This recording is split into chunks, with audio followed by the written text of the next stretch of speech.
What's going on, everybody? Happy Wednesday. Welcome to another edition of Mean Streets presented by So Rare right here live on our FTN Network YouTube page, also on Game Plus Network. Hopefully everybody's having a fantastic Wednesday. Appreciate you guys hanging out here. Chris Meaney with you. A lot to get to on this show. We have the Golf Writer of the Year, Alex Blickle, stopping by. He's hanging by right now.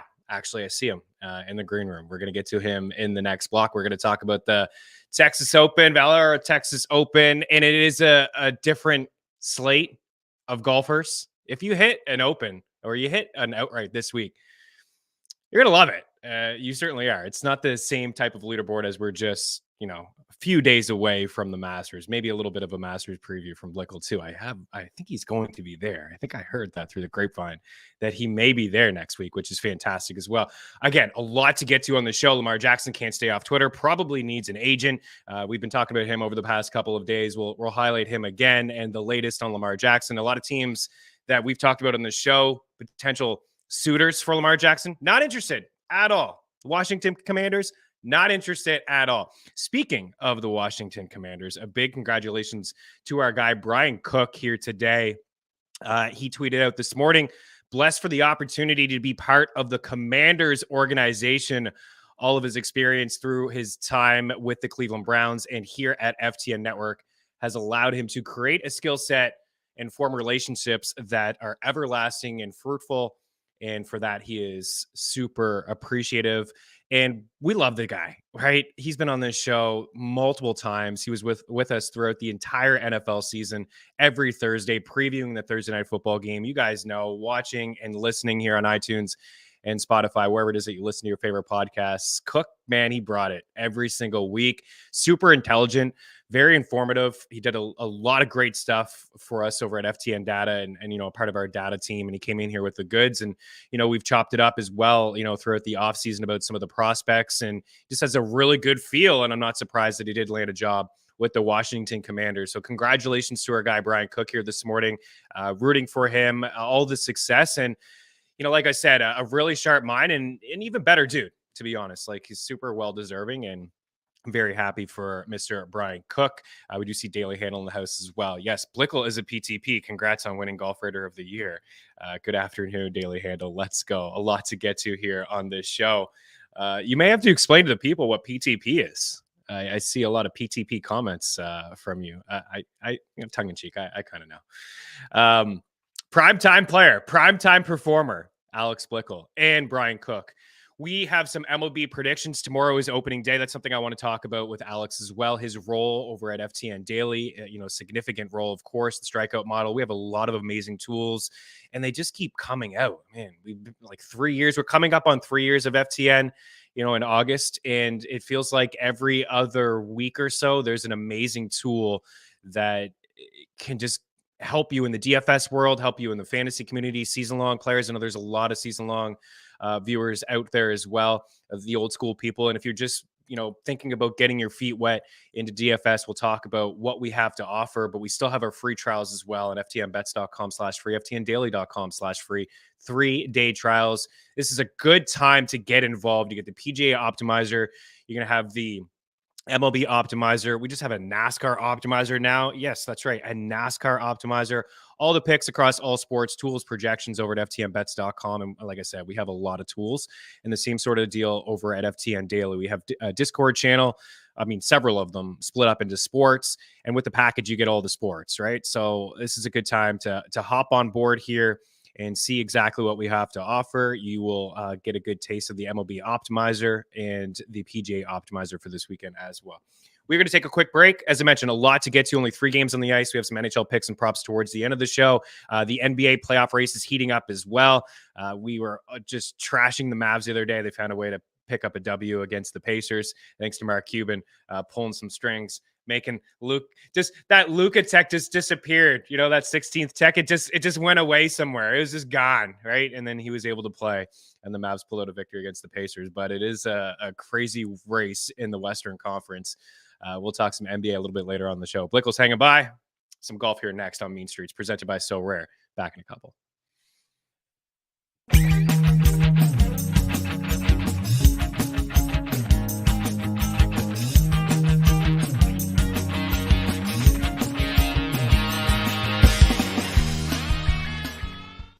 Play So Rare MLB, a free revolutionary fantasy game and marketplace that transforms fans into general managers. Build your team with ownable digital player cards. Collect, buy, sell, and trade to optimize your lineup. Compete against So Rare managers from around the world. Climb leaderboards and advance to elite competitions. Based on your player's performance on the field, win rewards like game tickets, merch, and much more. Draft your set of free cards now at sorare.com/MLB.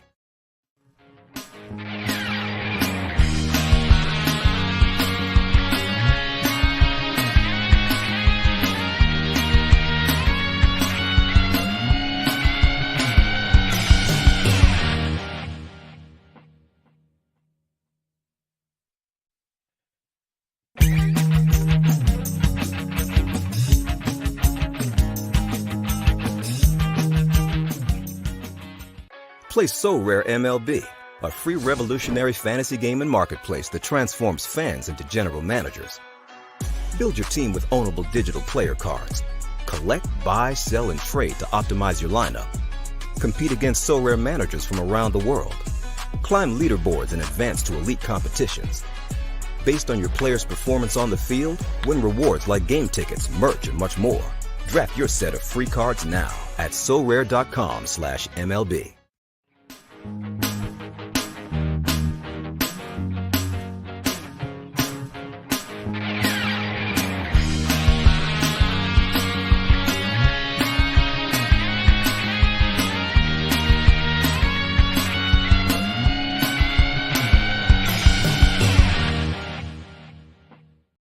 Welcome back in Mean Streets here live at our FTN Network YouTube page, also on Game Plus Network, presented by So Rare as we bring in Alex Blickle. Alex Blickle won on the Twitter machine, the golf writer of the year. What's going on, my man? Happy Wednesday. Welcome in. Thank you as always. Man, what an exciting time. We got Masters right around the corner. Baseball season starts tomorrow. It's fun. Yeah, it really is fun. And I wanted to give a congrats to our guy, Brian Cook. Do you think he can help the Commanders find themselves a quarterback? I mean, they've only had 15 since Kirk Cousins has left. Hey, if anyone can help them, it's him. Yes. But they're still the Commanders, right? They still are. But do you have any thoughts at all on Lamar Jackson and what the heck is happening with him? Like, where does he end up? Your best guess. Where is Lamar Jackson playing football next year? So I admittedly haven't been paying that close of attention just because I've been in the weeds of baseball data, PGA data for the last like 3 weeks or so. So I haven't had much time for a football discussion. But I did take note of the comments out of Indianapolis, like, hey, anytime a player of that caliber is out there, we're going to do our due diligence on it, whatever. So yeah, wouldn't surprise me if he ends up a Colt, but it kind of seems like he's going to have to maybe settle just a little bit and temper his expectations a bit, regardless of where he ends up. Yeah, I do understand some teams maybe being a little hesitant to fork out the guaranteed money that he wants for the style of play that, it comes with Lamar Jackson. And the Colts do have a history of trading some first round picks for some quarterbacks. Yeah, you and I are definitely aware of that. They've had 6 different QBs since Andrew Luck. Really put them in a tough spot, decided to retire out of the blue a few years ago. But you and I are here to talk some baseball and talk some golf. We'll save some baseball for the next block. Let's talk the Valero Texas Open here. And as I mentioned off the top, dude, you nail an outright. You always have some great long shot outrights. And I'm sure that people are very happy about those picks that you present to them. But as we present the board via DraftKings, again, prop shop to get the best possible odds. You see Hatton up at the top at 12-1 and then Ricky at 18-1. So actually really like Ricky's game lately this season. I feel like he's had some really nice moments, but different board, no question, as you mentioned, with the Masters around the corner. Kim is here at 22-1. Hideki at 22-1 as well. Our guy Corey Connors, friend of the show, 22-1 as well. Listen, with this strategy here and picking outrights, is it just, are you thinking, wow, this is really an opportunity to take some deep long shots here because the field is a little bit weaker? So I will take some guys maybe outside the top 40, 50-1, really get nuts here with some long shots? Or do you also feel like, hey, the top of the board, there is a gap between a few guys and the rest of the field that maybe there is a really good opportunity to jump on the top of the board where most weeks we're really not looking for that? Yeah, I'm not really excited by the top of this board. One of the names that I was very interested in coming in the week, just waiting to see what number he would be, was Siwoo Kim, but I was hoping for 30 to 35, not 22. Mm, So I actually don't have anybody in this range. My only bet of the week is Nick Taylor at 45 to 1. I have that on Bet Rivers where it's an each way bet. I don't know. I kind of feel like a lot of the books are maybe protecting themselves this week, knowing they're going to get a ton of handle next week at Augusta, and they don't want to be depleted, I guess, going into that week. So yeah, it seems to me like there are a lot of names this week that should be a little bit higher, and the books are kind of taking advantage of the fact that hey, people are going to bet regardless. So just right. throw them towards the top of the board. You'll still get some action, and then the books know that they're in a pretty protected situation this week. What is it about Taylor that you like for him this week? Absolutely every aspect of his game has really been trending up. He's driving the ball really accurately. His iron play has been improved, and then he's always been quite good on and around the greens, but he's been a total stud in both of those areas lately. I think he's a really good fit for this course. The course fit model this week really points to around the green play as the main thing, and then you also have to be solid off the tee, and you have to be a very good putter. It's actually a week where iron play is diminished from a predictive standpoint. Okay. All right. Yeah, I was going to ask you about maybe some strategic statistics that you are taking a look at when you're putting together some bets or some DFS lineups. Is there a player or two that stands out to you from a DFS standpoint? I mean, this is, you always hear the stars and scrubs Yeah. strategy when it comes to DFS. I don't know how many stars you'll have in the lineup this weekend.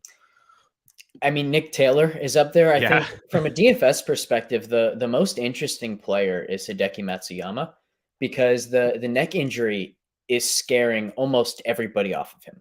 So he's the second best player in this field in my baseline expected strokes gained. He's the second best player in this field in my course fit expected strokes gained, and yet he's going to be quite contrarian this week.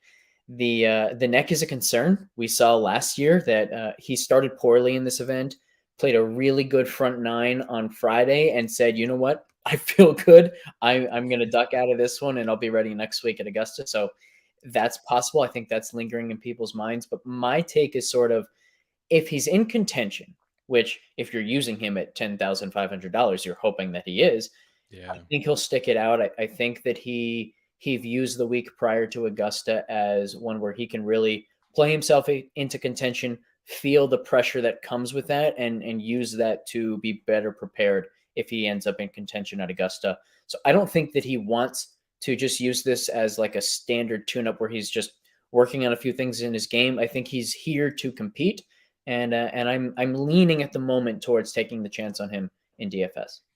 Nice. And there's when every time you hear something like that with an injury, or you hear people talking on social media, doing other shows, and I know you had Feinberg on yesterday, Mhm. you hear that kind of stuff and people shy away, and it does create an opportunity, like a kind of buying window. You Mhm. do a lot of great stuff for us, and one of my favorite things is the hot takes article. I guess there's really not a lot of hot takes, I suppose, this Yeah. weekend, but as we get closer to the Masters, you will be there next week, which is Mhm. super exciting. I love that. Fantastic. And any early takes when it comes to Masters? And no surprise, by the way, for people who are just getting into golf betting and looking at this board, this is something we usually see, right? We usually do see some top tier golfers, take this week off as we, inch closer to the Masters. Yeah, I don't know that I have any hot takes for the Masters yet. I do have a hot take for this week, which is Oh, that yeah. Give our it to our us. boy Ricky Fowler is a fade for me. And I hate to say it because I'm rooting for him. What a phenomenal story it would be if in his last opportunity to qualify for this year's Masters, he ends up with Yeah. this win and gets into the field.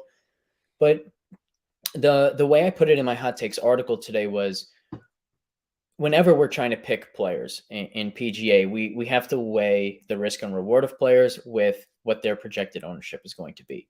And this week, I think we have two very specific and very clear reasons why he'll be overowned. The first is, he's been in great form, but most of that form has been with the irons. And as I said a little bit earlier, iron play is Yeah. just diminished this week. This week is a little bit more about strokes gained around the green and how accurate you are off the tee. In those areas, Fowler hasn't turned it around the way he has on the greens and with his iron play. So I'm a little bit hesitant for that reason. And then the biggest one is there's just this huge narrative around him where hey, he couldn't possibly be more motivated. He needs to win to play at Augusta. Of course he wants to. And unfortunately, like motivation is just not a predictor of success in PGA, right? Like Right. in what week over the last couple years has Ricky Fowler not wanted to do well? And so Right. if motivation was a predictor of success, then you would say, okay, he's clearly played well then over the last 2 years, but he hasn't. He's struggled. Why? Because unfortunately, it doesn't matter how badly you want to do well. Golf is really freaking difficult. You can want to do well all as much as you Yeah. possibly can, and you can still end up sucking. So there's nothing really there in terms of like, hey, I know he's going to be motivated, so I want to back him this week. That's just not really a thing in golf, and I would argue it's not much of a thing in many sports, but it's definitely not in PGA. Yeah, golf is super hard. Heck, I wanted to win my beer league hockey game last night. Guess what? We didn't win. I wanted to win so bad, tried so hard, couldn't get it done, couldn't win. That is funny to hear that. And I feel like I always mention that doc with you, Free Swing, over at Netflix, but it just came to mind when you were talking about that because Poulter was playing last year and talking about how he needed a win to get, I think it was to maybe the US Open, how he needed a W and he wanted it so bad, but it's just like at the end of the day, like Right. you're competing with so many other players and the sport is very, very difficult for you to Mhm. need a win in crunch time. And the pressure with that comes with that as well. Right. You Yeah. can have the motivation, but you also have that, like, I can't be messing up this shot. I can't be messing up this approach shot. I gotta, drain this putt. Like there's a pressure element to that as well, Blickle. 100%. Like I don't like to go that route because I'm kind of saying, hey, fade any narrative in golf. Yeah. But yeah, you make a great point there that if you wanted to back a narrative here when it comes to Fowler, couldn't you just as easily make the case that hey, he's feeling this extra pressure? It's going to be that much harder for him Yeah. to convert and close out a win if he actually ends up in contention. So yeah, you can use any narrative really in PGA against a player just as quickly as you can for him. Personally, I'd rather just fade any narrative and say I know that because this narrative exists, he's going to be higher owned than he otherwise would be. So I'll just fade him. One of the funnest times of the year. It really is for all sports fans, as you mentioned. Baseball's around the corner here. Tomorrow, opening day, and then the Masters. I mean, those that have been following the work of some of our college basketball, the crew here at FTN has had a lot of success, and the Madness tournament has been thrilling. It's surprising as well. And again, NBA playoffs, push for NBA, NHL. It's all happening. The Masters next week. I know you're looking forward to a couple things. Can you share some things that you're looking forward to? Maybe walking the course, seeing the course, or a couple players you're looking forward to seeing? So I have to admit, I've gotten really lucky with the Masters lottery. I won it twice when I was in college and couldn't go because I had tournaments myself. So we then won the lottery again in 2020. Weren't able to go because of COVID. Oh man. So we went last year, Tuesday practice round. We were there from like 7 a.m. as soon as it opened until maybe 11 a.m. So we saw the entire golf course. I was there with my dad and a couple uncles. And then there were storms the rest of the day. So everyone gets off the course. We don't come back. So we're there for 4, maybe 5 hours, something like that. And because the rest of the day was rained out, they said, hey, you get tickets again next year. Oh, So I've yes. already seen the golf course. I kind of know like the fun parts to watch. Watching 16 is a blast. You get to see the guys try to skip the ball. You get a really nice view of the approach shots coming in on 13 or on 15, I should say.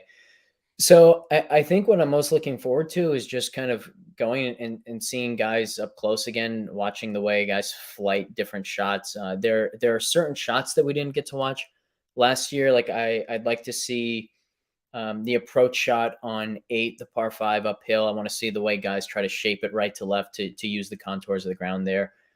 Just things like that, I think, and just being a fan and not really being there trying to like scout anything out or gaining some kind of betting edge in that way, just enjoying it and being a fan of it.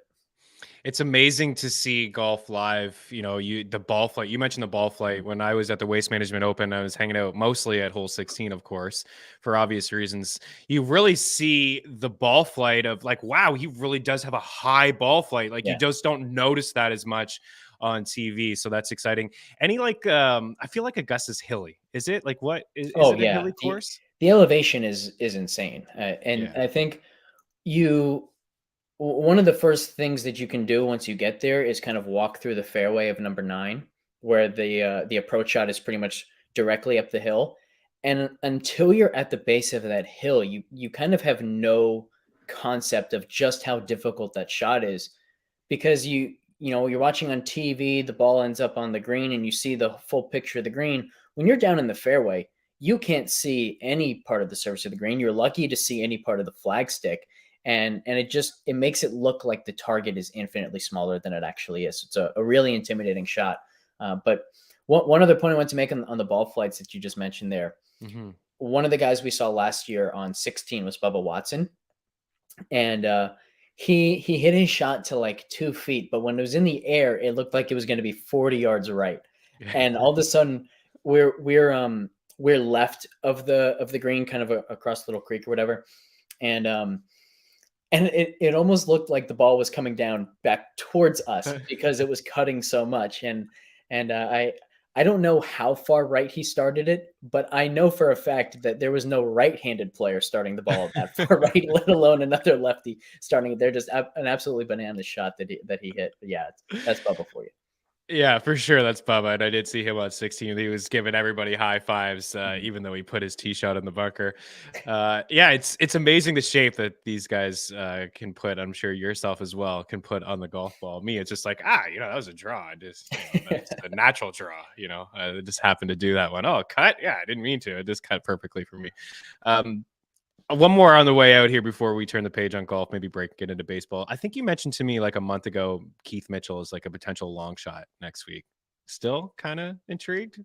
Yeah, so I'll say this, like, unfortunately, I'm not going to be placing any more bets on Keith Mitchell for the Masters because I got my number. I got him at 250 to 1 a few weeks ago as an each way bet. So, it's basically like I guess a 60-ish, even more than that, really. 60-ish to 1 for a top 4 or a top 5, I should say, with 1/4 payout. So yeah, I got fortunate with that one. I think that a lot of the books were maybe unconvinced that he was going to qualify, which is why the number was so inflated. But at the time he was, I believe, like 48th in the official world golf rankings, top 50 end up making it.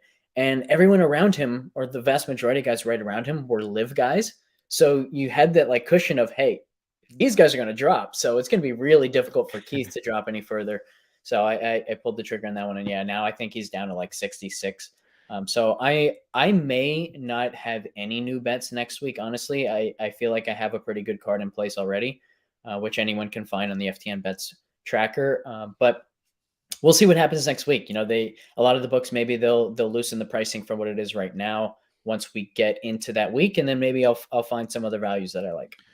The golf world's going to freak out if a live member wins the Masters, correct? That's going to be a really, really like fascinating thing to see, because my biggest concern or my biggest issue with live, and the reason why I haven't been able to get interested in it at all, is I don't think that the players really care about those events. And so if the guys competing don't care, why should I care?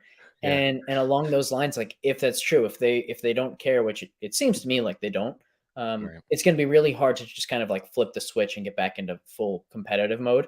Now, the atmosphere of the Masters will certainly help them do that. But my expectation is that the live guys will struggle to immediately just have their games at their peak under that much pressure. So we'll see. Maybe I'll be proven completely wrong and I'll look completely foolish for that take. But that's I think that's maybe one of the most fascinating storylines going into the week. Yeah, I'm with you actually on that take as well. To flip the switch and just all of a sudden play competitive golf, where it's kind of feels like, and I haven't been totally interested in the live either. I haven't watched a lot of it. I do follow, who wins and who does well, but it's definitely different. It's a different feel. The competitive level is just not the same. But it is the Masters. And I know a lot of the players that went over there did want to play in majors, did want to play in Ryder Cups and things like that. So we'll see what happens next week. Let's take a quick break. Hang by if you don't mind. I know you got your handprints all over the FTN daily package with opening day in Major League Baseball happening tomorrow. So a little bit of a sneak peek of what subs and people who would look maybe thinking about subbing with us, what we have to offer. We'll talk about it next here on Mean Streets. Back in a couple.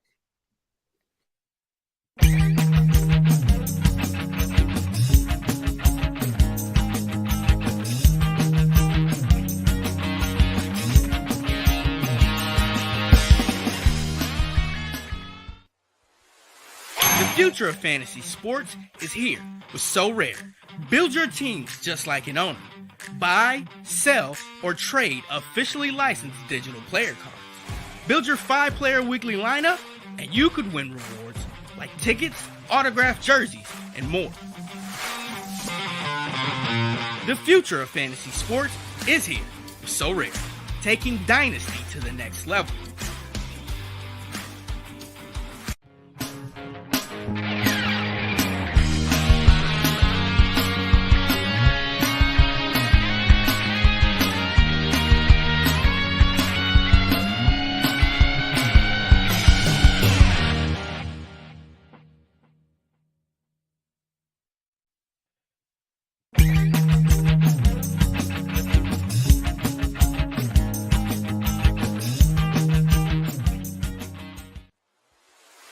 The future of fantasy sports is here with So Rare.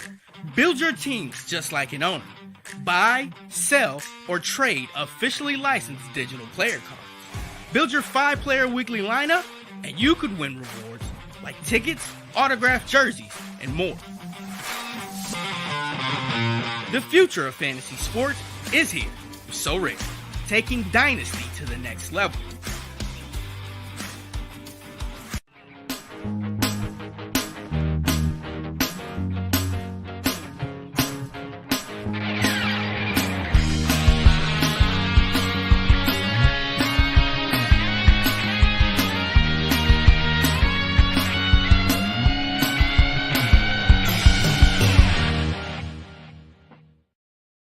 Again, 24 hours away from opening day in Major League Baseball. Super exciting. It is finally here. I know that I'm excited. You're excited. All our viewers, Daily Handle in the house is excited as well. FTNdaily.com/pricing for all the goods.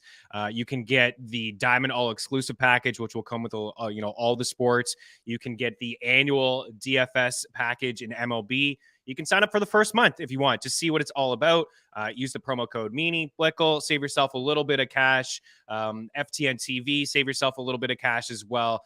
It will actually include all the sports that's offered in FTN Daily. So it's going to come with optimizers in the NFL, NBA, MLB, PGA. As I mentioned off the top of the show, we have a NASCAR optimizer as well.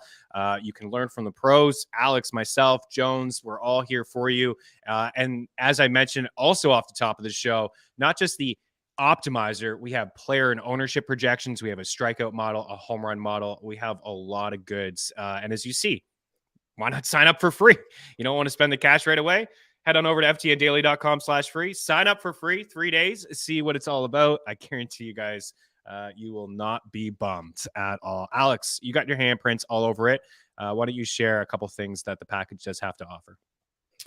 So yeah, I think you hit on a lot of it. The strikeout model is one of the things that I brought to FTN when I joined the team a couple of years ago. And it does a few unique things, I think. Number one, it has a really unique input, which is pitches per inning. You don't really see that used around the industry, and I found that to be a really predictive statistic that really provides some unique value that, again, like you don't get anywhere else. But we also then give a full range of outcomes, the probability that any pitcher will hit 15 DraftKings points, 20, 25, and 30 DraftKings points. You get this really nice picture of who a pitcher is. But I'll tell you what, the thing I'm most excited about for this season is the work we've done as an FTN data team. Myself, Frank, Kyle, MLB Dream, who we all know crushes MLB betting, where we really put our heads together. And I'll give like a little bit of a statistic spiel here, which is one of the most important things when doing any kind of data analysis is understanding the concept of a statistic stabilizing, which in layman's terms basically means how quickly and what's like the smallest possible sample that this statistic can be reliable, that we can actually take a meaningful kind of result from something. So if a pitcher's swinging strike rate, or if his strikeout rate suddenly changes pretty drastically, how quickly can you believe in that change versus just saying, hey, he's just been really lucky over the last 10 days or that kind of thing. And what we found is that by switching the statistics that we're using from really results-based, at-bat-based statistics like strikeout rate or like WOBA allowed or ISO allowed or anything like that, and switching instead to to statistics that work on a per pitch basis. So We're talking spin rate of a fastball, velocity of a fastball, the percentage of pitches that end up in either a called strike or a whiff, that sort of thing. We can maintain or even improve the predictive power and then use smaller samples. So basically what we're able to do then is become much more reactionary to when a pitcher is suddenly throwing the ball harder or throwing with more spin, or maybe it's the opposite. Maybe he's suddenly experiencing some fatigue or a shoulder issue, and that shows up in the data before he ends up on the IL. And like, how many times a year do you see a guy get completely shelled and then immediately you get the notification, so-and-so is on the 15-day IL. So we can actually now get ahead of that stuff, which the market really does well, right? And so if you're looking at any projection system around the industry, know that all of those are designed to be as predictive long-term as possible, not necessarily short-term. The market, on the other hand, is very short-term based. And so our models are now able to be as reactionary as the market while still being long-term predictive. So I think we've really created something special with our MLB product, and that's going to show up in absolutely every model that we have, in the strikeout model, in the home run model, in the betting model over at FTN Bet. So yeah, I'm really, really excited for this season. Yeah, you guys have taken it to another level. I mean, I use the strikeout model a lot, not just from a DFS standpoint. You could use it from a fantasy standpoint. You're deciding between two pitchers. You don't know which guy you want to roll out there, or maybe just a betting standpoint. You get the projection there of the strikeouts that they can get in that start. And you're right, you see it all the time. A guy, maybe you see maybe a downtick in velocity. You're unsure if there's an injury or what's happening. He gets shelled, and then the next morning, he's placed on the 15-day IL or the 10-day IL. It's hard to keep up on how many days the IL stints are these days, but we're in the same ballpark here. To see the spin rate and the velocity and to have that instant kind of analysis and reaction is super key, man. So I love that tool. Like I said, there's a lot that we really do have to offer over at FTN Daily, so you can hop on over for free and check it out. Any pitchers that you have your eyes on that you think are in for maybe big breakout seasons this year? I think I saw you and Dream tweeting about Hunter Green. Yeah, I think he's kind of our guy. We were actually just discussing a couple hours ago, like what we expect his opening K prop to be. If it's this, we're hammering it. If it's this, we're still probably betting it, that sort of thing. So I know I have him projected for, I believe, 6.9 strikeouts tomorrow. I think Frank and the new and improved model has him for 7.5. So let's hope for 5.5 as his line, even if it's 6.5, as long as the odds aren't really juiced towards the over. I'll be betting that, and I'll be betting a full ladder all the way up. So I think my betting this year, I'm really excited for a handful of things. But number one, strikeout ladders. I think that's the most obvious one. But with the changes to baseball, where you now have slightly bigger bases, the pitcher can only attempt to pick off twice, and then he's also on a clock. It's going to be easier for guys to steal bases. And so I'm super excited to fire away at some same game parlay, like just stolen base parlays early on in the season. I think I had some success with those last year. And you can really find some pitchers who are vulnerable. And basically, the whole premise there is that I think the sports books underestimate how much correlation exists when it comes to those same game parlays for stolen bases, because there are certain pitchers or catchers or duos there where a team is going to go into the game with the game plan of every single chance we get to run, we're going to run, and we're going to test these guys as much as we possibly can. So you know, you're going to get games where a guy is on first and a perfect opportunity to steal, and he's not even going to try because it's just not in their game plan. And then there are going to be other days where even the slower guys, the guys who you don't think of as base stealers, are going to be going any chance they get. So I think that correlation is phenomenal, and it makes for some really, really fun same game parlays. It's such a good call. And you and myself and Gove and Kyle, we're going to take care of the people, you know, of course, and Dream, everybody in our FTN betting tracker, but also here on our YouTube page as well, with some props, some prize pick stuff, and some ladders, as you mentioned. I've already heard several players talk about maybe being more aggressive on the base pass. Every time that Noah Syndergaard took the ball last year, we always, you know, jumped on ladders and jumped on stolen base props. But I think it's easier for players to time it out as well, because with that pitch clock, there's so many guys that hold onto the ball, that have held on the ball for so long, and that really does throw off the batters. And now when you have that pitch clock, you know, it's a good feel. You get a good feel with the runner on first base or on second. Like, he's got a pitch here, and I'm going. Right. So yeah, it's going to be really interesting to see how books adjust with stolen base props, because if they start off like they did last year, there's going to be some terrific value, and they may adjust as it goes on. Hunter Green, I'm with you. I'm not seeing any strikeout props just yet. He's minus 140 to record a win against the Reds. I'd take anything over 7.5. Actually, my favorite pitcher on the Reds is actually Nick Lodolo, but I think both guys are absolute studs. I think that both guys can flirt with like 180 plus strikeouts if they get to like 165, 75 innings. They're going to flirt with that number. There's no question. Blickle, you're a stud, dude. Phillies, I know there's been a couple issues lately, with Rhys Hoskins, unfortunately, but I still like their squad, man. If they can just kind of go through the motions over the first little bit, get Harper back in the lineup. I love the rotation. Like, I really do. I like Nola atop the rotation. The guy's a horse. I think he could win NL Cy Young, and I wouldn't be shocked. But the expectations in Philadelphia, getting to the World Series, the expectations, I assume, let's try to get back there. It's a tough NL East, though. Yeah, hopefully Andrew Painter gets healthy soon and can join the rotation. I think that would be a big boost, because the fifth spot in the rotation, I think, is the big question mark at the moment. Yeah. I'll tell you what, the Hoskins injury, it stinks as a fan, because what a fun ride he had in the postseason last year. Just big home run after big home run. Yeah, in between that were some errors and a lot of strikeouts, but the timeliness of those home runs, incredible memories. I don't think that injury is that harmful to the chances this year, because I think Derek Hall is kind of ready. I think he's ready to step in.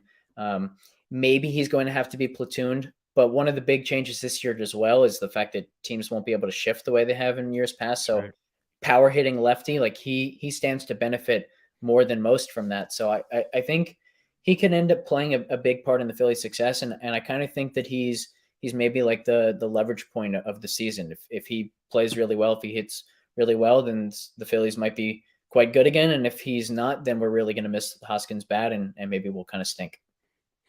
I don't think you're going to stink. Talking about Trey Turner as a potential MVP, right? If he has this really hot first 2 months before Harper gets back, like the ballpark switch from Dodger Stadium to Citizens Bank. Talked about the stolen bases. He's a guy that can give you 20 stolen bases. Had a great World Baseball Classic, can hit you 20 bombs, maybe score 100 runs for you. And Hall is a guy that we mentioned on the show last week as one of the undervalued hitters, the guy that you can take with your last pick. And maybe he is platooning early, and maybe not. Maybe he's just hitting in that cleanup spot for the first. I would expect him to just be in the lineup unless he comes out really slowly against left-handed pitching, and then I think they'd explore a platoon. But yeah, man, Trey Turner is super exciting in this lineup. I think especially once Harper gets back, like one of the things that maybe people don't recognize is just how much easier it is to hit when the pitcher has to worry about holding a guy on base. And so once we get Realmuto and Harper and Hall hitting while the pitcher has to worry about Trey Turner, man, that's when we could get really, really dangerous. So I'm very excited to see that. I think he's going to be one of the guys who just out of the gate is exceptionally aggressive on the base paths. I agree. I wouldn't be shocked if you led the bigs in stolen bases. Always appreciate your time, man. I love chopping it up with you. I know we will do it again soon. Good luck with all the golf this weekend. Enjoy the trip with your father and your family. If you want to chop it up on Monday, hit me up. By all means, don't worry about it. Enjoy the time. I want you to have a good time there. I don't want you to have to worry about mean streets here. We're going to take a quick break. We'll say goodbye to Blickle for now. We do have some MLB predictions. We're going to run through the division winners, who's going to play in the World Series. We got some NL, AL MVP stuff for you, as well as Cy Young, Rookie of the Year. It's all happening here next on Mean Streets. We'll be back in a couple. Hang tight.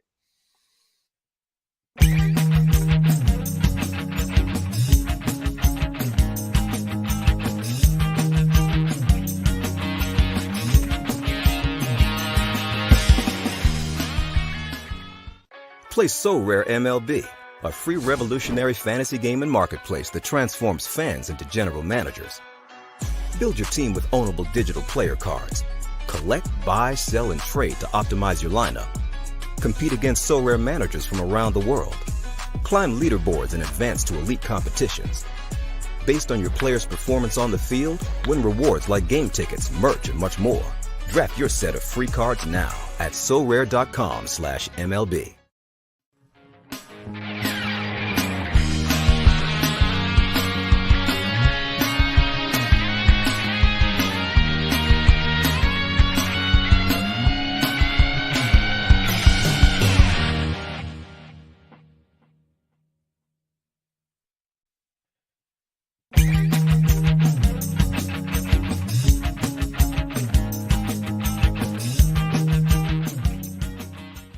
Play So Rare MLB, a free revolutionary fantasy game and marketplace that transforms fans into general managers.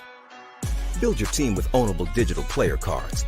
Collect, buy, sell, and trade to optimize your lineup. Compete against So Rare managers from around the world. Climb leaderboards and advance to elite competitions. Based on your player's performance on the field, win rewards like game tickets, merch, and much more. Draft your set of free cards now at sorare.com/MLB.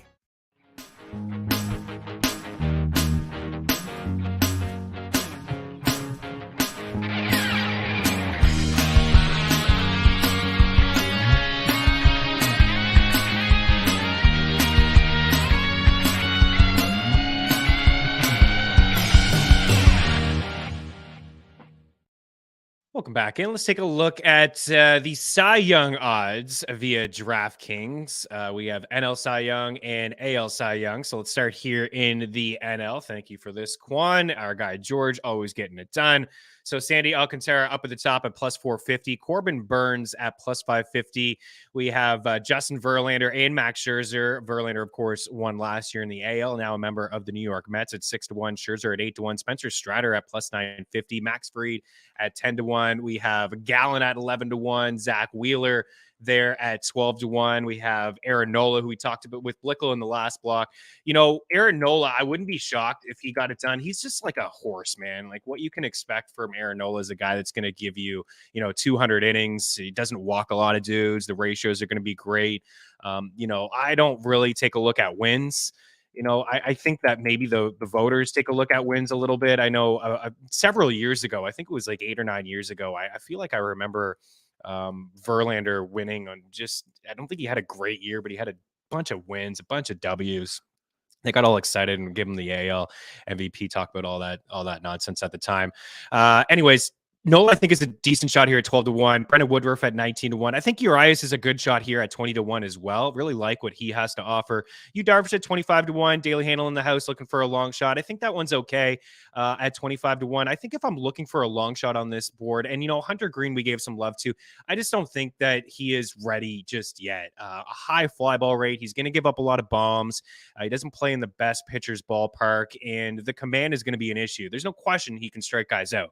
I think Nick Lodolo is a better long shot than Hunter Green. I think he's got a little bit more command. 6 of his last 8 starts last year were quality starts. And as I mentioned, Nick Lodolo, I don't even know if you have the Quan, do you have the Lodolo board of just like some of his statistics? I know we're kind of getting off track here because he's not even on the board for his Cy Young. He's 75-1 over at Bet Rivers to win the Cy Young, but I wouldn't be shocked if he had such a hot start to the season in the first month where maybe he was like 40-1 or 35-1. FanDuel and BetMGM has 40-1. But some of his statistics, just off the top of my head, if I remember correctly, about Nick Lodolo, an opponent batting average of like 203 was the 10th best mark in the second half of baseball. His swinging strike percentage, his strikeout percentage, his SIERA, his ERA, all top. Like, look, yeah, thank you, dude. Look at this stuff. And in the second half, next to this so rare a ball card here, 77 innings, 93 strikeouts, 27 walks, a 10.87 K per 9, 30% strikeout rate, 2.92 ERA, 2.03 opponent batting average. The K per 9 and the strikeout percentage, along with the opponent batting average, those were all top 10 marks in the second half of last season. Now, he's not going to get a lot of W's. And again, I think voters do look at W's here and there, but ultimately this guy, I think he's a stud. Jeffrey Springs is not on the board. He's 90-1 at DraftKings to win the Cy Young, and on FanDuel, he's 200-1. That's just the darling of him, and Reed Detmers are the darlings of spring training. Detmers is 100-1 at BetMGM and 200-1 at FanDuel. I may put like a 0.1 unit on those guys, but back to the main board. The guy for me is Spencer Strider. How do you have 202 strikeouts in 131 innings? Are you kidding me? 131 innings, his first full season in the big. So let's give him 150 innings this season. Let's just say 150 innings. How many strikeouts is he going to have? 225, 230? I mean, it's certainly possible. It's amazing. He doesn't have a lot of pitches. He really only throws 2 pitches, like a fastball that, is an average last year of 98 and the slider at 86. And then he has the change, which he only threw 4% of the time last year. But man, he's got stuff.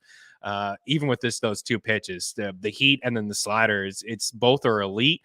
Maybe he throws the change a little bit more to keep pitchers, off or hitters off balance rather. But a 2.67 ERA last year, and a 2.30 xFIP, and a 1.83 FIP. That's my pick for the Cy Young. And listen, I do believe there's still some value there with Scherzer at 8-1 and Nola at 12-1. Long shot there at Snell, 35-1. Lodolo at 75-1. But Strider, let's switch over to the AL. Cy Young here. What do we have? DeGrom up the top. I mean, listen, who's going to make this bet? For one, it's plus 550. And yeah, if he has 150 innings, would I be shocked? No, he probably wins it with 150 innings. But when's the last time Jacob DeGrom had 150 innings? I mean, 64 last year, 92 in 2021, the shortened season, 68. He had 3 straight seasons from 2017 to 2019 with 200 innings. The guy's a stud. When he's healthy, he's the best pitcher in baseball. I truly believe that. He doesn't walk anybody. He's at a 14K per nine in each of the last 2 seasons. I mean, his strikeout percentage has been 42 and 45% over the last 2 years. It's absurd. I think he is going to a tougher league. I think he's going to face some tougher opponents inside the AL West. I know that not everybody, it's not so many divisional games this year as years past, but still tougher opponents, right? Even in the AL East, tougher opponents, no question. Nobody's making that bet at plus 550. Garrett Cole at 650, Alek Manoah at 8-1. I think that's a sucker bet as well. I don't think he's going to have the strikeouts to compete. I would rather take a shot. If you're looking for a J, I think Kevin Gausman is a better shot than Alek Manoah. He's a guy that's got great command, doesn't walk a lot of dudes, 10K per nine, good defense behind him, run support. I really like the Blue Jays. We'll give them some love here in a little bit on this show, but I really like what they have to offer. Dylan Cease at 9-1, Shane Bieber at plus 950. Carlos Rodon already dealing with an injury, 10-1. That's a bit of a sucker bet there. I just don't like to put my money on guys that are already dealing with something. Shohei Ohtani. I think Shohei Ohtani at 12-1. I think he's one of the best pitchers in baseball. People don't view him that way. They really don't. Last year, nobody talked about him enough. His strikeout props were like 6.5. He was getting double-digit strikeouts. He's been electric at home in each of the past 2 seasons. One of the best home records in all of baseball, and not just records with wins. I'm talking like strikeout numbers and allowing runs and allowing hits. And he's been fantastic. He's certainly going to be motivated this year. We're talking about motivation with Blickle. It's funny now to talk about motivation, but I mean, the dude is looking for $1 billion next year. But Shohei at 12-1, even in a 6-man rotation. And if you're the Halos, you're using this guy. You're using him because maybe he's not on your team next year. So I don't know how much they stick to a 6-man rotation. I think this guy is going to get more innings this year than next year. Shane McClanahan is my call, though, at 12-1. I love McClanahan. I love what he has to offer. We had him last year, the bet tracker, at 28-1, and Verlander got that award. So I think maybe he's going to be knocking on the door again this time. On the right, I think you could make a case for Christian Javier. I'm a sucker for Javier as well. This is a guy that could get to 200 strikeouts as long as he is healthy this season. So kind of to wrap, I think Ohtani and McClanahan at 12-1, and then I would go Javier at 8-1, and Gausman, as I just mentioned, Daily Handle's talking Gausman. I think Gausman over Alek Manoah if you are looking for a Bluebird. And speaking of the Bluebirds, we're going to break and talk about them here next. I got some predictions. Also, a free article at ftnfantasy.com where all of us over at FTN, we gave all of our predictions. Division winners, World Series, best fantasy player, fantasy bust, best sleeper, hitter, and pitcher, as well as MVP odds, all that stuff. Kyle Murray in the house. There it is. Christian Javier, AL Cy Young winner. I do like that call. That, for me, will be in the bet tracker along with Ohtani and Shane McClanahan. Those are my 3. We're going to break, and we got some more MLB predictions. And look for Kyle on the show later this week. I'm looking forward to that. We'll be back in a couple. Hang tight.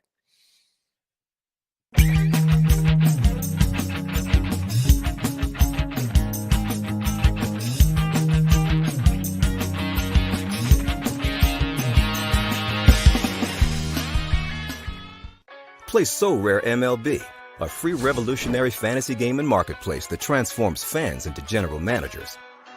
Build your team with ownable digital player cards. Collect, buy, sell, and trade to optimize your lineup. Compete against So Rare managers from around the world. Climb leaderboards and advance to elite competitions. Based on your player's performance on the field, win rewards like game tickets, merch, and much more. Draft your set of free cards now at sorare.com/MLB.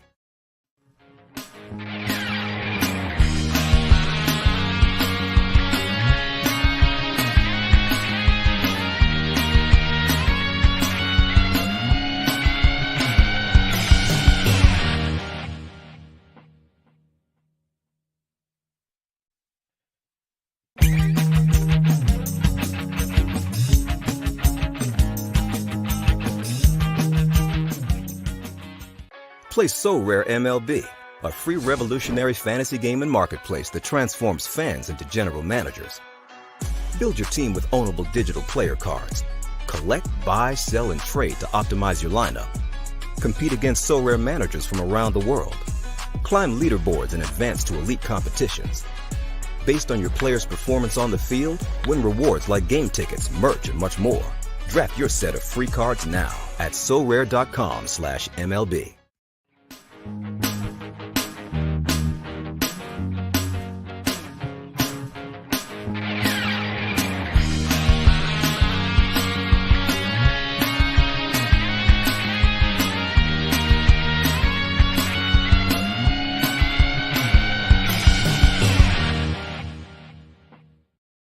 Take a look at the AL and NL Rookie of the Year odds here first, Kwam, before we bring up the, yes, thank you, the predictions. So it'd be weird for me not to say Anthony Volpe because in the bet tracker from almost a couple weeks ago, I have him at 10-1 to win the Rookie of the Year. Now, he made the lineup. He's a Yankee, got all that stuff, all the narrative stuff. I mean, it is a thing in baseball, right? It really is a thing in baseball with these voters, but I think that Yoshida's going to win it. I think Masataka Yoshida is going to win AL Rookie of the Year.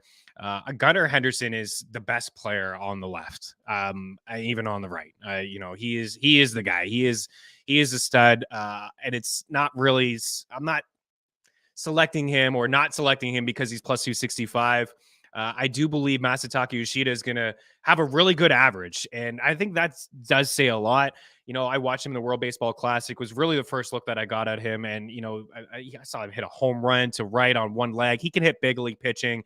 He's going to hit in the cleanup spot for the Red Sox. If Tristan Casas falters as a leadoff guy, he could potentially lead off for the Red Sox, but I think he's going to come with a 300 average. I think he could drive in like 75 plus runs. I think he can hit 20 home runs. So he's going to be my pick at 5-1. But Volpe, if unfortunately the 10-1 is gone, if you have that pick, from I think myself, I believe Josh Gross and maybe even Dream have it. We've been talking about it a lot in the Discord channel lately. He's a guy that's got a lot of speed.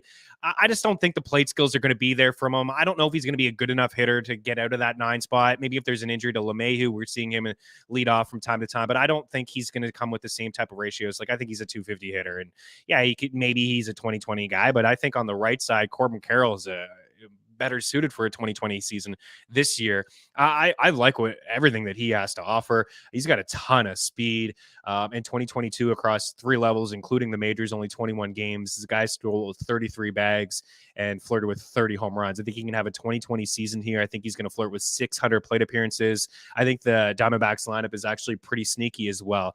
Maybe he only hits 260, but he's a guy that's my pick anyways. As we transition here into overall predictions, again, free article over at ftnfantasy.com with everybody's predictions here. Quan, if you can transition over to that when you get a second, good sir. Thank you so much. Kyle Schwarber's my pick to lead the NL in home runs. I was close with Ronald Acuna Jr. I went with Kyle Schwarber. I got Mike Trout at AL. He was right on pace with Judge before the injury, and when he came back, I mean, he was 7 straight games of the home run. He was just electric down the stretch. I got Bobby Witt Jr. as close to Ronald Acuna Jr. as well, but I can't put Ronald Acuna Jr. everywhere. As you see, I got him all over the place. I have him to win the NL MVP. I have Vlad Guerrero Jr. win the AL MVP.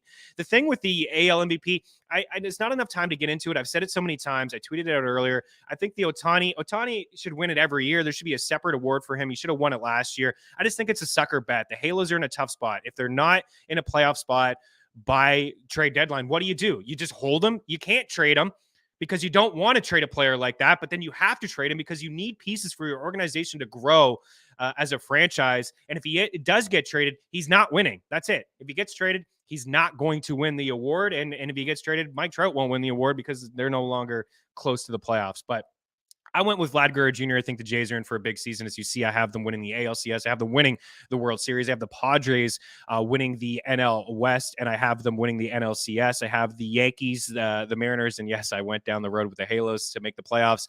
The Mets, the Dodgers, and the Phillies. The White Sox to win the Central. I was on the Guardians. I went White Sox last second. Astros to win the West. East, Braves, Cardinals in the Central.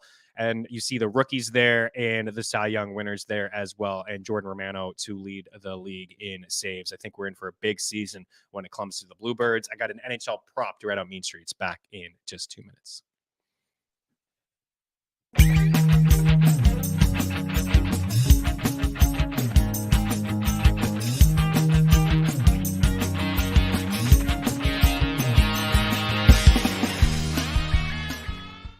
Play So Rare MLB, a free revolutionary fantasy game and marketplace that transforms fans into general managers. Build your team with ownable digital player cards. Collect, buy, sell, and trade to optimize your lineup. Compete against So Rare managers from around the world. Climb leaderboards and advance to elite competitions. Based on your player's performance on the field, win rewards like game tickets, merch, and much more. Draft your set of free cards now at sorare.com/MLB.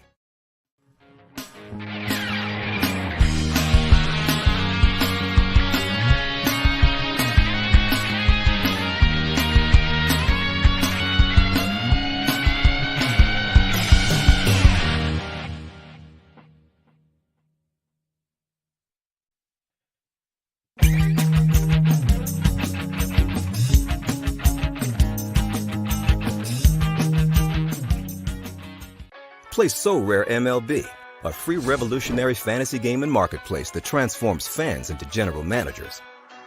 Build your team with ownable digital player cards. Collect, buy, sell, and trade to optimize your lineup. Compete against So Rare managers from around the world. Climb leaderboards and advance to elite competitions. Based on your player's performance on the field, win rewards like game tickets, merch, and much more. Draft your set of free cards now at sorare.com/MLB.